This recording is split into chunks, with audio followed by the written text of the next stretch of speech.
Pop Special. During the summer, a party of scouts set up tents in a field beside the line. They bustled about arranging things, but were never too busy to wave to the engines as they passed. "They've come for their annual camp," explained Duncan's driver. "It's a sort of holiday for them. Their leader has been to see Mr. Hugh, and he says that the boys can work on the railway for us."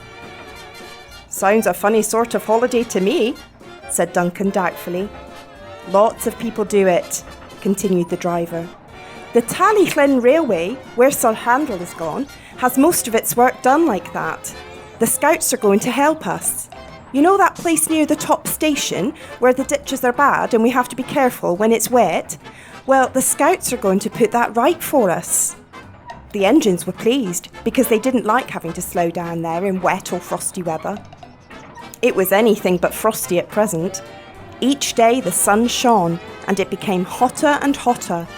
Too hot even for holidaymakers to lie on the beach. Every train was full. The scouts were hot too. They rested thankfully as the trains passed, but their cheerful waves became wearier as the week wore on.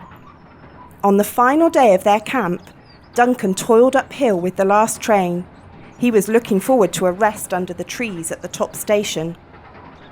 As Duncan neared the place where the scouts were working, he whistled to warn them he was coming. Then he saw a figure crossing the line in front of the train. Duncan's driver put a hand on his brake. "Steady on, Duncan," he warned. "It looks as if the scouts' leader wants us to stop for something." Duncan drew gently to a halt, and the leader climbed onto the step of his cab. "Is anything wrong?" the driver asked anxiously. "Not yet," replied the leader, "but I'm afraid there might be, unless the boys have a drink. Can you drop off some pop or something when you next pass, please?" "No problem," replied the driver. "I'll see the Refreshment Lady when we reach the top station." But when they got there, the driver came back from the refreshment room with a long face. "Not a bottle to be had," he moaned to Duncan. "Everyone's as thirsty as those boys.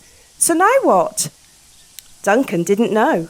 He thought so hard that he began to feel thirsty himself. Then, suddenly, an idea came to him. "Isn't there a shop near the station by the lake?" he said. "Perhaps the lady there—" "Of course," interrupted the fireman excitedly. "We'll leave the coaches here while Duncan takes something to the boys. We can just get back here before the train is due to leave, but we must hurry." While the station master telephoned to warn the shop lady, Duncan set off.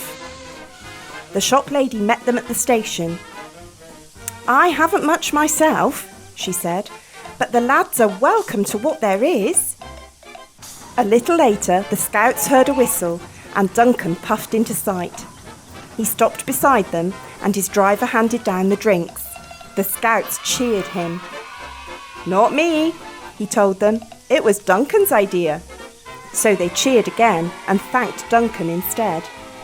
"It's nothing," he said modestly. "You're helping us. It's only fair we should help you too."